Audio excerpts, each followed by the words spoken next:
Bien, buenas tardes, hermanos. Que el Señor les continúe bendiciendo.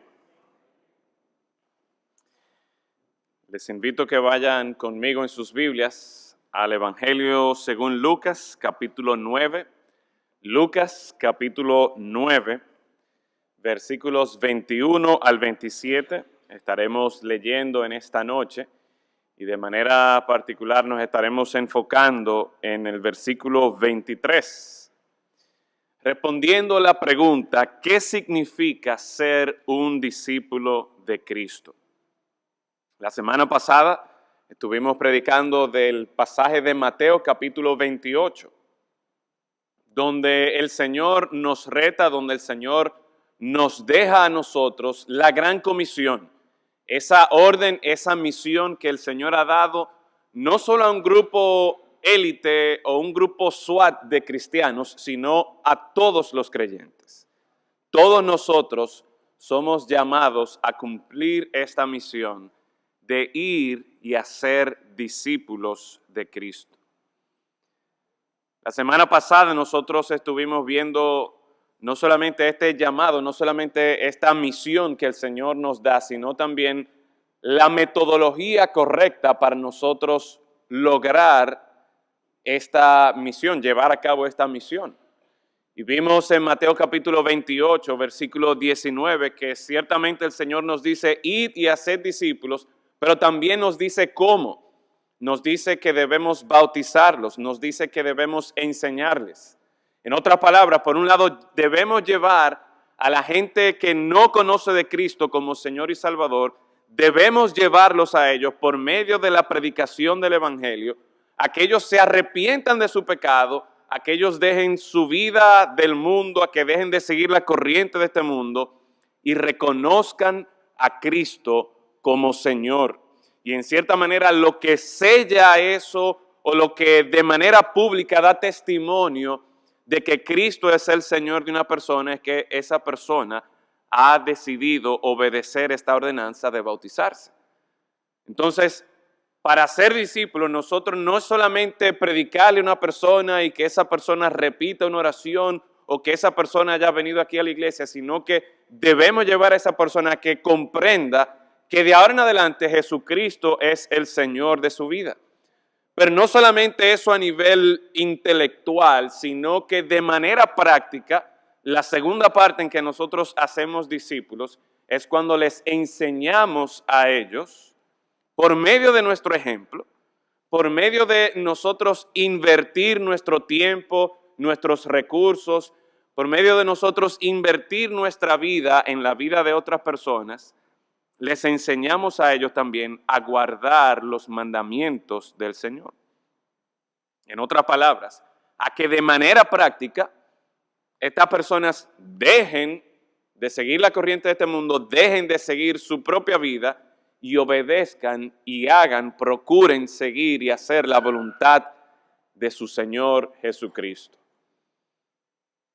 En ese pasaje de Mateo 28 nosotros veíamos la misión, el llamado a cumplir la misión de hacer discípulos, cómo hacer los discípulos. Pero en el texto que estaremos viendo en esta tarde, vamos a responder la pregunta, ¿qué significa ser un discípulo de Cristo? Y quiero que me acompañen en la lectura de este texto, todos estos versículos del 21 al 27, aunque daremos una especial atención al versículo 23. Dice allí la palabra de Dios, Lucas capítulo 9, versículo 21. Pero él les mandó que a nadie dijesen esto, encargándoselos rigurosamente y diciendo, es necesario que el Hijo del Hombre padezca muchas cosas y sea desechado por los ancianos, por los principales sacerdotes y por los escribas, y que sea muerto y resucite al tercer día. Y decía a todos, si alguno quiere venir en pos de mí, niéguese a sí mismo, tome su cruz cada día y sígame.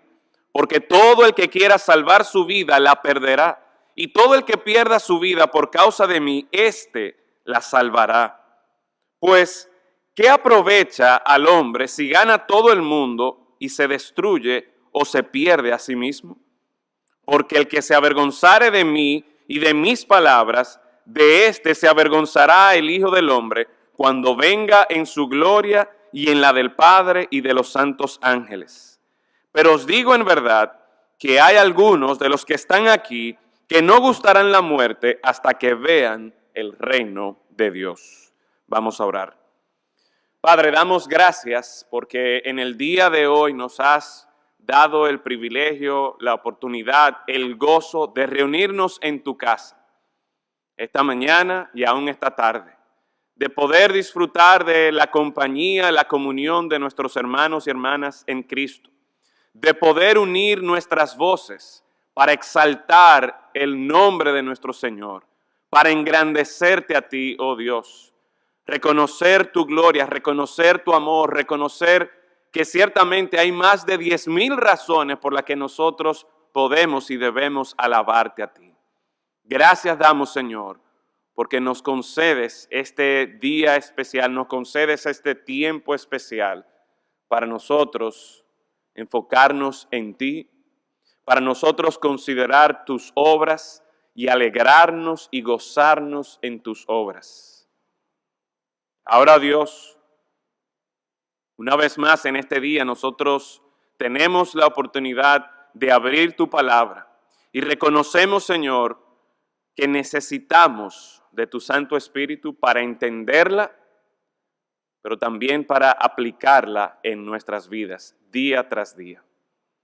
Así que, Señor, nosotros oramos por la intervención de tu Espíritu para que nos ayude, Señor, a apreciar las maravillas de tu ley, para que tú abras los ojos de nuestro entendimiento y así nosotros poder apreciar el tesoro que tenemos en nuestras manos.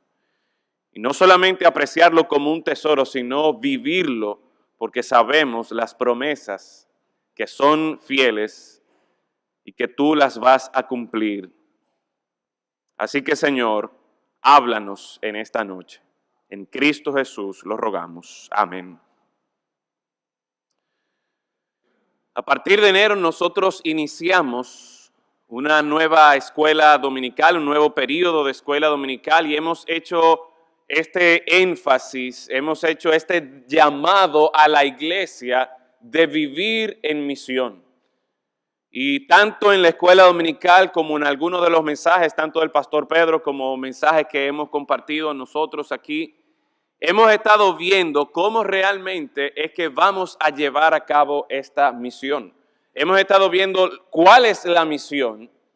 Y en esta noche, de manera particular, queremos responder esta pregunta de que, oye, me estamos hablando de vivir en misión, estamos hablando mucho de hacer discípulos, estamos hablando de que nosotros tenemos que ser discípulos, que hagan otros discípulos.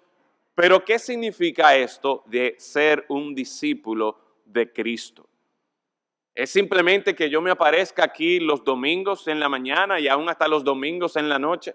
¿Es simplemente que yo me llame o que yo me reconozca como un cristiano?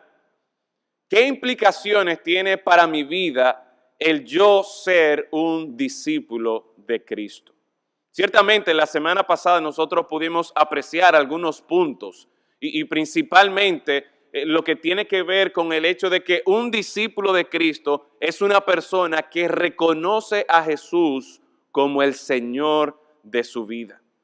Y este texto nos presenta a nosotros ese mismo énfasis y lo aclara de una manera todavía aún más marcada en el versículo 23. La semana pasada nosotros vimos cómo el versículo 16 nos presenta a un rey, no solamente a un maestro, no solamente a un líder revolucionario, sino que se nos presenta a un rey que tiene potestad en el cielo y en la tierra. Y es por eso que él con toda autoridad, con toda propiedad, puede llamar a sus discípulos, a sus seguidores, a que miren, hagan discípulos míos. Yo tengo el poder, yo tengo la autoridad, y no solamente porque tiene poder y autoridad, sino que en él está la vida. Vale la pena realmente seguir al Señor Jesucristo. Y esto era algo que definitivamente los discípulos entendían. Quizás no del todo, pero ellos al pasar tiempo con Cristo apreciaban de que ciertamente este no es un maestro más. Hay algo especial, hay algo glorioso, majestuoso en la persona del Señor Jesucristo. Y es interesante aquí que en este contexto inmediato del pasaje que acabamos de leer, donde el Señor, una vez más en el versículo 23, Él dice que decía a todos, si alguno quiere venir en pos de mí, donde Él está invitando a la gente a seguirlo a Él. Y de manera sencilla o de manera simple, uno podría decir que un discípulo de Cristo es uno que ha decidido seguirlo a Él. Es un seguidor de Jesucristo. Y uno se pregunta en este texto aquí, ¿por qué los discípulos, por qué cuando Él se refiere aquí, decía a todos, no solamente a los 12 discípulos que estaban con Él, sino a todos los que estaban allí con Él, ¿por qué ellos se interesarían en seguir al Señor Jesucristo? Bueno, si vemos en el contexto inmediato aquí en este capítulo 9, solo con mirar lo que encontramos en el capítulo 9, si usted va al versículo 1, podrá notar cómo desde el versículo 1 hasta el versículo 6, el Señor pone como a prueba a los discípulos o los está, como dicen por ahí, que los está como fogueando para que ellos empiecen a coger práctica y que ellos aprendan a salir y empiecen a predicar el Evangelio y aprendan lo que es predicar el Evangelio. Y dice el versículo 9, habiendo reunido a sus 12 discípulos, les dio poder y autoridad sobre todos los demonios y para sanar enfermedades, y los envió a predicar el reino de Dios y a sanar a los enfermos. Ahora piense conmigo un momento, ¿qué está haciendo aquí el Señor Jesucristo? ¿Qué esperaban los discípulos del Señor Jesucristo? Ya ellos habían visto a Jesús predicar, ya ellos lo habían visto a Él sanar a los enfermos, sacar a los demonios, pero ellos, predicar, ellos mismos sanar. Bueno, y al final del versículo 6 nosotros nos damos cuenta que ellos pasaban por las aldeas y ¿qué hicieron? Anunciaron el Evangelio e iban sanando por todas partes. En otras palabras, estos 12 discípulos de Cristo que apenas empezaban a seguirlo a Él, estaban viendo de que, óyeme, si yo lo sigo a Él, si yo le hago caso a Él, si yo le obedezco a Él, yo mismo puedo predicar con la autoridad que Jesucristo estaba predicando y cómo la gente prestaba atención a la palabra de Dios. Yo mismo puedo tener el poder para sanar a los enfermos. Así que los discípulos están teniendo una alta expectativa de este llamado del Señor Jesucristo a que lo sigan a Él. Si yo lo sigo a Él, si yo lo obedezco a Él, el Señor me da autoridad para predicar, para sanar, para sacar a los demonios. La influencia, el poder del Señor Jesucristo era tan grande, tan fuerte, tan impactante en ese momento, que si seguimos leyendo en los versículos del 7 al 9, encontramos nada más y nada menos que a Herodes, la autoridad política de esa región en ese momento, que la persona que tenía el puesto más alto, con mayor poder, con mayor autoridad, estaba medio asustado de lo que representaba el Señor Jesucristo y estaba preguntando, óyeme, ¿y quién es este? ¿Quién es este Jesús que está haciendo todas estas cosas? Así que los discípulos están viendo, mira, si yo lo sigo a Él, Él tiene autoridad, Él tiene poder, Él me está mandando a mí para hacer estas cosas y efectivamente ocurren. El poder, la autoridad de Jesús es tan grande que aún la autoridad política empieza a temblar y se está remeneando aquí por el poder y la influencia de Cristo. Pero no solamente eso, sino que seguimos viendo el pasaje y en los versículos del 10 al 17 encontramos que el Señor Jesucristo alimenta a más de 5,000 personas. Y esto es algo que los discípulos están viendo. Y yo no sé ustedes, pero aquí, por ejemplo, cuando servimos a 400, 500 personas, eso es una logística bastante complicada, ¿verdad que sí? Las damas y los hermanos que ayudan en eso. La preparación de la comida, el servir la comida, eso es una logística complicada. Yo trabajé por 8 años en un comedor donde comían al mediodía entre 2,000 y 3,000 personas fácilmente. Y la logística de servir a 3,000 personas, los cocineros que tenían que levantarse tempranito para preparar toda la comida y luego el proceso de servirla y las filas que se armaban y luego para recoger toda la sobra y para limpiar. Eso es una logística pesada. Y es impresionante. Usted va al comedor de la universidad y literalmente es del tamaño de un estadio de fútbol americano. Y cuando entra ahí y ve esa playa de gente comiendo, te dice, wow. Y aquí el Señor Jesucristo alimenta no a 400 personas, no a 2,000, 2,000 o 3,000 personas. Él alimenta a más de 5,000 personas. Y el Señor usa a sus discípulos para ser parte de todo este espectáculo. Así que lo que los discípulos estaban viviendo es que, wow, es impresionante, es glorioso lo que este hombre está haciendo. Realmente vale la pena seguir a Jesús.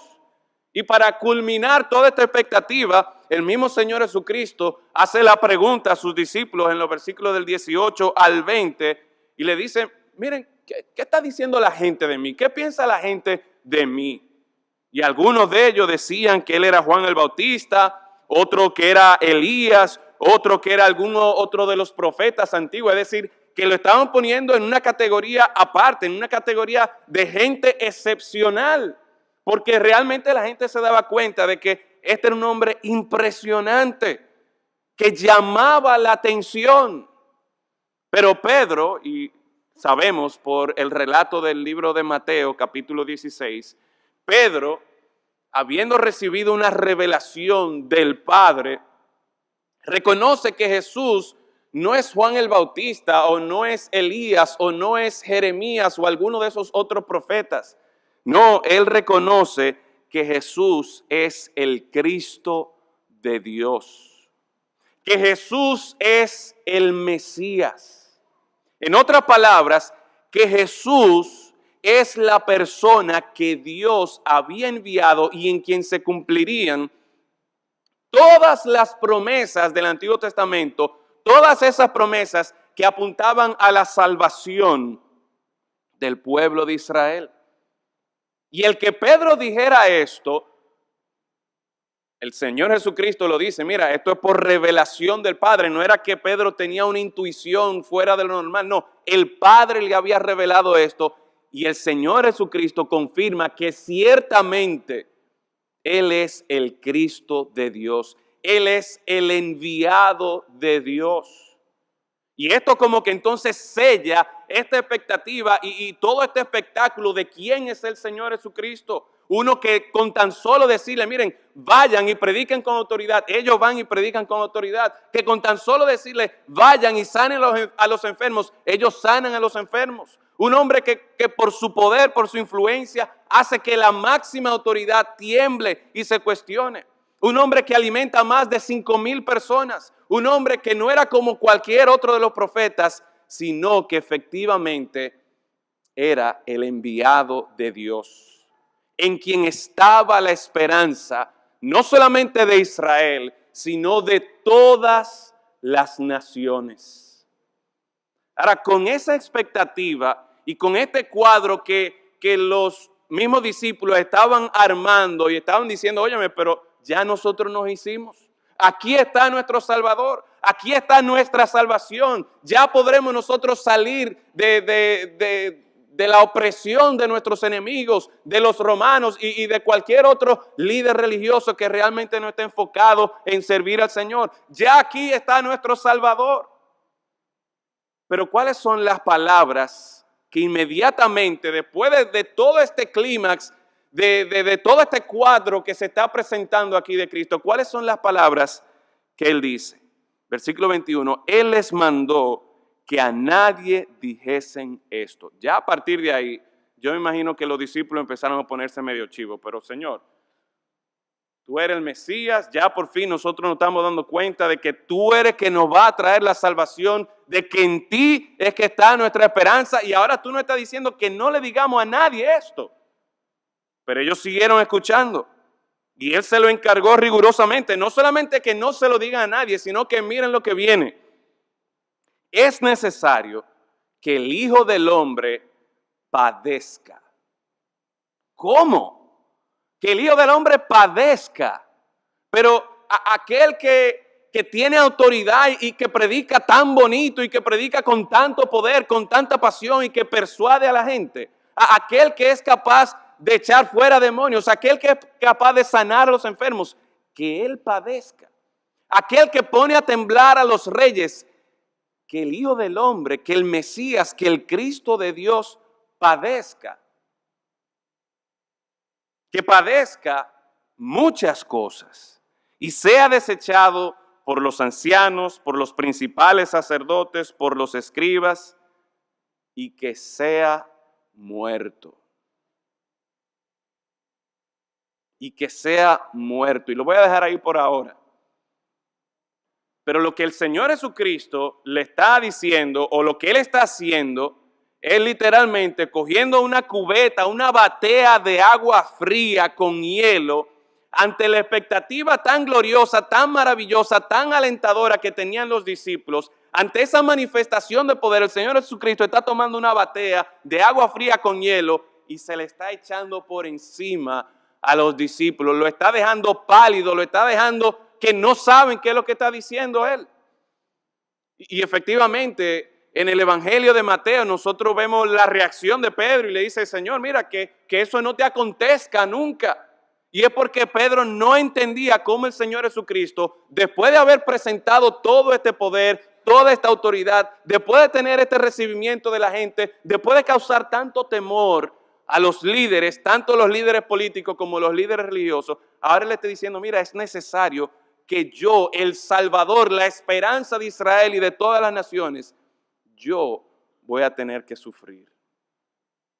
Y es entonces en ese contexto, hermanos, que viene el llamado a ser un discípulo de Cristo. Porque mientras todo va muy bien, mientras todo va echando hacia adelante, mientras se ve mucho poder, mucha autoridad, mucha sanación, mucha comida, mucha influencia, óyeme, cualquiera quiere ser discípulo de Cristo. Pero ser un discípulo de Cristo es recibir este llamado del Señor en estas condiciones. Y es importante que nosotros tengamos ese contexto porque así es que vamos a entender verdaderamente lo que significa ser un discípulo de Cristo. Después que Él dice, mira, el Hijo del Hombre va a padecer, va a ser rechazado por los líderes y eventualmente va a morir. Entonces Él dice en el versículo 23, y decía a todos, si alguno quiere venir en pos de mí, es en ese contexto que el Señor hace este llamado. Y obviamente ustedes saben que yo me salté ahí esa parte porque esa no es toda la historia. El mismo Señor Jesucristo que decía y había predicho su sufrimiento, también está prediciendo que al tercer día Él iba a resucitar, pero eso los discípulos como que todavía no entienden de qué es que Él está hablando. Y el punto es que es con este conflicto de ideas que los discípulos están recibiendo este llamado a ser un discípulo de Cristo. ¿En qué consiste ser un discípulo de Cristo? Este versículo 23 nos presenta tres aspectos o tres pasos para uno ser un discípulo de Cristo. En primer lugar, el Señor Jesucristo está diciendo, si alguno quiere venir en pos de mí, número uno, niéguese a sí mismo. Número dos, tome su cruz cada día. Y número tres, sígame. Si alguno quiere venir en pos de mí. Esa frase en otras versiones se traduce en la Nueva Versión Internacional, por ejemplo, si alguno quiere ser mi discípulo. ¿Por qué? Porque la idea de seguir a Cristo en este contexto es la idea de hacerse un discípulo de Cristo. Y es interesante, hermanos, cómo nosotros debemos apreciar este llamado del Señor Jesucristo. Es la idea de seguirlo a Él, de movernos hacia donde Él está, de nosotros acercarnos a Él. Y a lo largo de todas las Escrituras, nosotros podemos tener una idea de cómo en el principio, ¿verdad?, Adán y Eva gozaban de una relación perfecta, estrecha con Dios. Dios se paseaba por el huerto del Edén y hablaba con ellos y compartía con ellos. Pero ¿qué pasó? Vino el pecado. Y el pecado hace que Adán y Eva ya no pudieran disfrutar de esa relación estrecha con Dios. El pecado provoca que ellos se alejen de Dios. Y a lo largo de todas las Escrituras, cuando nosotros podemos apreciar este plan redentor de Dios, este plan de reconciliación de Dios, Dios lo que está buscando es la manera a través de la cual los hombres, nosotros pecadores, podamos acercarnos a Él una vez más. ¿Por qué? Porque así como el pecado provocó que Adán y Eva se alejaran, se separaran de Dios, asimismo, cada uno de nosotros nos hemos separado, nos hemos alejado de Dios por causa del pecado. La invitación del Señor Jesucristo aquí a ser discípulos de Él, cuando dice aquí, si alguno quiere venir en pos de mí, es precisamente acercarse a Él. Es precisamente en vez de yo seguir el pecado, en vez de yo seguir la corriente de este mundo, en vez de yo día tras día alejarme más de Él, yo lo que ahora, si acepto este llamado del Señor Jesucristo, de seguirlo a Él, de ser un discípulo de Él, yo ahora lo que estoy persiguiendo es acercarme más a Cristo.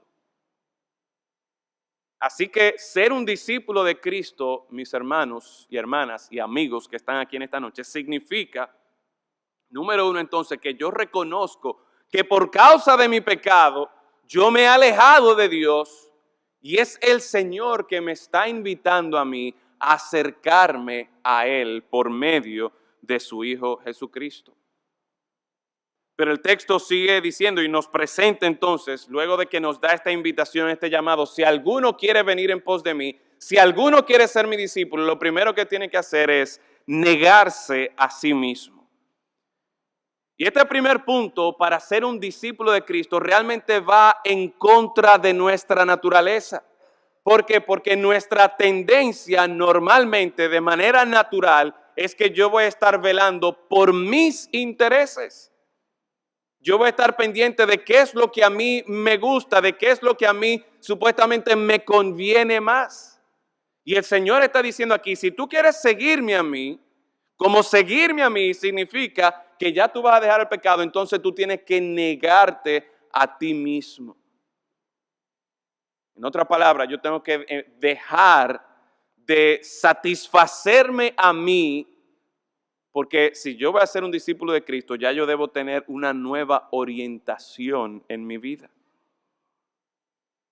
Negarse a sí mismo significa que ya yo no voy a reconocerme a mí mismo como el Señor de mi vida. Ustedes recuerdan en la introducción de la escuela dominical, cuando hablábamos de por qué no estamos llevando a cabo la misión de Dios, por qué es que no estamos haciendo discípulos de Cristo, por qué es que no estamos avanzando y proclamando a Cristo como Rey, como el soberano del reino de Dios. Bueno, es porque nosotros muchas veces vivimos en este reino que nosotros nos hemos hecho y en nuestro corazón el Rey de nuestra vida somos nosotros. Y por lo tanto, como rey, como autoridad de mi vida, creo yo, ¿verdad?, que yo voy a hacer lo que a mí me dé la gana, lo que yo creo que va a ser para mi beneficio. Pero si yo voy a ser un discípulo de Cristo, como hablábamos la semana pasada, una de las primeras cosas que tiene que ocurrir es que yo reconozca que ya yo no soy el Señor de mi vida, sino ahora Jesús es el Señor de mi vida.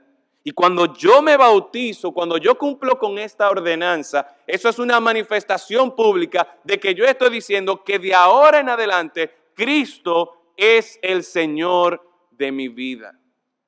Bueno, pues este primer paso para ser un discípulo de Cristo, de negarse a uno mismo, es dar muerte al Rey de nuestro corazón, que soy yo, al Señor, que soy yo. Y decirnos de ahora en adelante, Jesús es el Señor, el Rey de mi corazón. Piensa en su vida, hermano, hermana. Las decisiones que usted toma día tras día, decisiones personales, decisiones de sus estudios, decisiones de su trabajo, ¿qué evidencian con respecto a esta realidad? ¿Quién es el Señor de su vida? ¿Toma usted en cuenta a Dios para la persona que usted va a escoger para que sea su novio, su novia? ¿Toma usted en cuenta a Dios al momento de decidir, mira, yo voy a tomar este trabajo o voy a dejar el trabajo? ¿Qué evidencian las decisiones que nosotros estamos tomando día tras día? Si somos discípulos de Cristo, si hemos aceptado ese llamado, esa invitación de seguirlo a Él, nosotros tenemos que negarnos a nosotros mismos. Negar que ya yo soy Señor de mi vida, ya yo no soy Señor de mi vida, ya yo no soy el Rey de mi vida y por lo tanto yo siempre consulto y busco la dirección de Jesús, que es ahora mi Rey y Señor. Pero no solamente vemos esto, sino que el versículo también nos dice el segundo paso. Niéguese a sí mismo es el primero, tome su cruz cada día, tome su cruz cada día. Y cuando nosotros pensamos en esto de tomar la cruz, yo creo que estando aquí en los evangelios, conociendo acerca de aquel que nos está invitando a seguirlo a Él, lo primero que nos viene a la mente al pensar de tomar la cruz es el aspecto de un sacrificio y cómo realmente el Señor Jesucristo, cuando tomó su cruz, cuando tomó la cruz que a Él no le correspondía, Él se sacrificó por nosotros. Más adelante nosotros vemos en este texto la intención de algunos que dicen que el que quiere salvar su vida la perderá y todo el que pierda su vida por causa de mí, éste la salvará. Pues ¿qué aprovecha el hombre si gana todo el mundo y se destruye o se pierde a sí mismo? Y al mencionar este texto, la verdad que estos versículos nos presentan a nosotros es que por naturaleza también nosotros queremos ganar cosas, nosotros queremos acumular, nosotros queremos darnos la buena vida, lo que eso signifique aquí en este mundo. Pero el Señor nos llama a que, no, espérate, yo tengo que sacrificarme, yo tengo que estar dispuesto a sacrificarme para seguir y reconocer a Jesús como el Señor de mi vida. Esta mañana el pastor Pedro mencionó también otro aspecto de lo que era cargar la cruz. Y era este símbolo, este sentido de vergüenza que viene cuando las personas cargaban la cruz, porque eran los peores criminales y eran en condiciones deplorables, a menudo desnudos, tenían que cargar con su cruz por toda la plaza, por toda la calle de la ciudad, hasta llegar al lugar donde iban a ser crucificados. Así que esto de tomar la cruz de una manera u otra implica también vergüenza. Y el Señor nos habla también en el versículo 26, porque el que se avergonzare de mí y de mis palabras, de éste se avergonzará el Hijo del Hombre cuando venga en su gloria. En otras palabras, el Señor nos está advirtiendo a nosotros que al tomar nuestra cruz, eso significa que debemos estar dispuestos a recibir vergüenza por nuestra asociación con el Señor Jesucristo. El apóstol Pablo le dice a Timoteo, en 2 Timoteo capítulo 1, le advierte, mira, no tengas temor, no tengas miedo de las prisiones que vienen por causa del Evangelio, no tengas temor de la vergüenza, de las burlas de las personas por causa del Evangelio. Y nosotros, al escuchar esta invitación de ser un discípulo de Cristo, nosotros tenemos que estar conscientes, el Señor no nos está engañando cuando nos invita, mira, ven a ser un discípulo mío. A menudo en la publicidad hoy día te quieren vender un carro, te quieren vender un equipo que mira, eso es lo mejor. Pero a menudo te están engañando simplemente para venderte el equipo, para que tú aceptes esa invitación que te están haciendo a comprar un equipo. Pero aquí el Señor Jesucristo cuando está invitando a la gente a que sean discípulos de Él no los está engañando. Él está diciendo las cosas como son. Si tú vas a ser mi discípulo, tú tienes que estar dispuesto a tomar tu cruz. Y no solamente los domingos, cuando tú vayas a la iglesia y haya mucha gente allí y estés con todos los otros cristianos. No.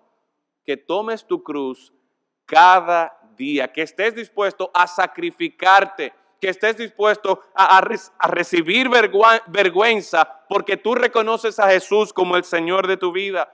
Pero al final de cuentas también, esto de tomar tu cruz, piensen por un momento, aquella persona que estaba camino a la cruz, era una sentencia de muerte. ¿Qué esperanza podía tener esa persona? ¿Ustedes creen que esa persona estaba pensando, mira, qué bueno que ya por ahí viene Semana Santa y yo me voy a poder ir al campo o yo me voy a poder ir a la playa? Mientras esa persona está cargando una cruz, esa persona no tiene expectativa de vacaciones, no tiene expectativa de sueños, no tiene ninguna otra expectativa. ¿Por qué? Porque cargar la cruz es una sentencia de muerte. Y es por eso el énfasis que vemos en este texto, hermanos, tanto en el versículo 24 al versículo 26, donde el Señor lleva al discípulo a que entienda que, óyeme, lo importante no está en esta vida, no está en este mundo, no está en este tiempo. ¿De qué te aprovechará a ti tener todos estos sueños de casas, de vacaciones, de carros, de negocios? ¿De qué te va a servir todo eso? Si para eso es que tú estás viviendo. No viva para eso. Todo eso se queda aquí en la tierra.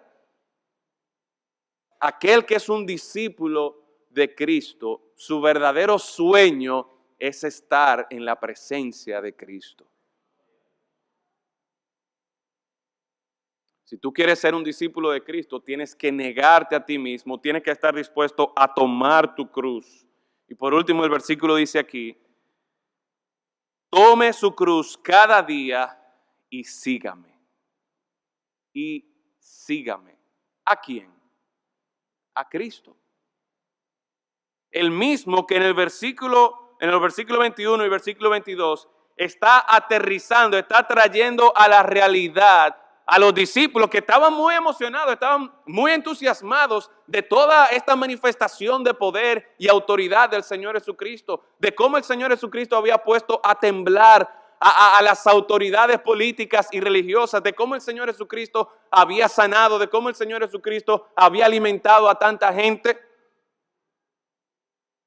Pero el Señor, en los versículos 21 y 22, aterriza a estos discípulos y le dice, miren, toda esa bulla, toda esa conmoción que ustedes están haciendo, quédense con eso. ¿Por qué? Porque es necesario que el Hijo del Hombre padezca muchas cosas. Es necesario que el Hijo del Hombre padezca muchas cosas y que sea desechado, burlado, avergonzado por los ancianos, por los principales sacerdotes, por los escribas, y que sea muerto. ¿Y por qué vuelvo a mencionar estos versículos? Bueno, porque el Señor aquí está diciendo, niégate a ti mismo, toma tu cruz y sígueme. Sígueme. ¿Y cuál era el camino que tenía por delante el Señor Jesucristo? El Señor Jesucristo tenía por delante todavía precisamente recibir este rechazo de la gente. Y los discípulos no solamente iban a ver el poder y el esplendor y la gloria de Jesucristo, sino que ellos iban a ser testigos también del sufrimiento de Cristo, del rechazo, de la burla de la gente en contra del Señor Jesucristo, pero eventualmente también de la muerte de Cristo. Así que aquel que está invitando a los discípulos aquí a que lo sigan a Él y que le está diciendo, niéguense a ustedes mismos, tomen su cruz, estén dispuestos a morir por causa de mí y síganme, ellos iban a ver que Él no solamente hablaba y le decía, hagan esto ustedes, sino que Él mismo estuvo dispuesto a hacerlo, a sufrir, a ser rechazado, a ser el objeto de burla y eventualmente a morir. Ahorita yo me salté la última parte del versículo 22, pero ahora no lo voy a hacer. ¿Por qué? Porque si bien es cierto que los discípulos iban a ser testigos de todo el sufrimiento, del rechazo y hasta de la misma muerte del Señor Jesucristo, los discípulos también iban a ser testigos de que la muerte no pudo con el Señor Jesucristo. Y al tercer día Él resucitó. Y es por eso entonces que cualquier persona con su sano juicio estaría dispuesto a seguir a Jesús hasta la muerte. ¿Por qué? Porque ese que me está pidiendo a mí, que me niegue a mí mismo, que tome mi cruz, que esté dispuesto a sacrificarme por él, tiene poder sobre la muerte. El llamado a ser un discípulo de Cristo ciertamente conlleva que nos neguemos a nosotros mismos, que ya reconozcamos que yo no soy el Señor de mi vida, sino que Jesús ahora es el Señor de mi vida. Y eso quizás es una lucha para muchos de los que estamos aquí. Pero cuando nosotros realmente apreciamos al Señor Jesucristo en todo su esplendor y aún todavía más, teniendo poder sobre la muerte, teniendo poder sobre el pecado, ciertamente nosotros nos damos cuenta de que como sigue argumentando el Señor Jesucristo, ¿de qué me vale a mí yo ganarme todo este mundo y al final perder mi vida? No, si yo lo sigo a Él, en Él yo voy a encontrar la verdadera vida. Y por eso yo estoy dispuesto a negarme a mí mismo y no reconocerme a mí como Señor, sino reconocerlo a Él como Señor. Por eso yo estoy dispuesto a tomar la cruz, mi cruz, cada día. Y por eso yo estoy dispuesto a que cada día, cuando yo me levanto, yo decir, Señor, aquí estoy yo. ¿Para dónde vamos hoy? ¿Qué tú quieres que yo haga hoy? Y eso entonces es lo que significa ser un discípulo de Cristo. Un discípulo de Cristo no es una persona que viene aquí los domingos y se viste muy bonito con su corbata y su saco. No, un discípulo de Cristo es una persona que está dispuesta a negarse a sí mismo y reconocer a Jesús como el Señor. Es una persona que está dispuesta a tomar su cruz, a sacrificarse, porque entiende que lo que Cristo le ofrece es muchísimo mejor. Es una persona que cada día está dispuesta no a seguir mi dirección, sino a seguir la dirección que el Señor Jesucristo me esté trazando. Y cuando nosotros vemos esto, este llamado, esta invitación a ser discípulos de Cristo, en todo su contexto, nosotros nos damos cuenta de que realmente vale la pena seguir a Jesús. Lo que este mundo puede ofrecernos se queda aquí. Lo que nosotros recibimos cuando aceptamos el llamado de ser discípulos de Cristo es por la eternidad. Y es por eso que realmente vale la pena que nosotros seamos discípulos de Cristo. Es que nosotros nos acerquemos a Él, porque en Él está la vida. Cuando estamos llamados a ser discípulos de Cristo, lo que nosotros estamos es invitando a la gente a que deje este mundo de muerte y de perdición y se acerque a aquel que es el Salvador, aquel que tiene la victoria y el poder sobre la muerte, a que se acerque al Señor Jesucristo. De eso es que se trata. Esa es la misión a la que estamos llamados, a acercar la gente al Señor Jesucristo para que en Él encuentren la vida. Un discípulo de Cristo es una persona que ha encontrado la vida en Cristo y por eso se niega a sí mismo, toma su cruz cada día y le sigue a Él. Seamos nosotros discípulos de Cristo y encontremos en Él también la vida. Vamos a orar. Gracias damos, Señor, por tu palabra y la esperanza que encontramos en tu palabra. Ayúdanos, oh Señor, a ser verdaderos discípulos tuyos, no solamente de nombre, sino que estemos dispuestos a negarnos, estemos dispuestos a reconocer que ya yo no soy el Señor de mi vida, sino Cristo. Estemos dispuestos a tomar nuestra cruz y cada día seguirle a Él, seguir a nuestro Señor y Salvador Jesucristo. En su nombre los rogamos. Amén. Que el Señor le bendiga, hermano.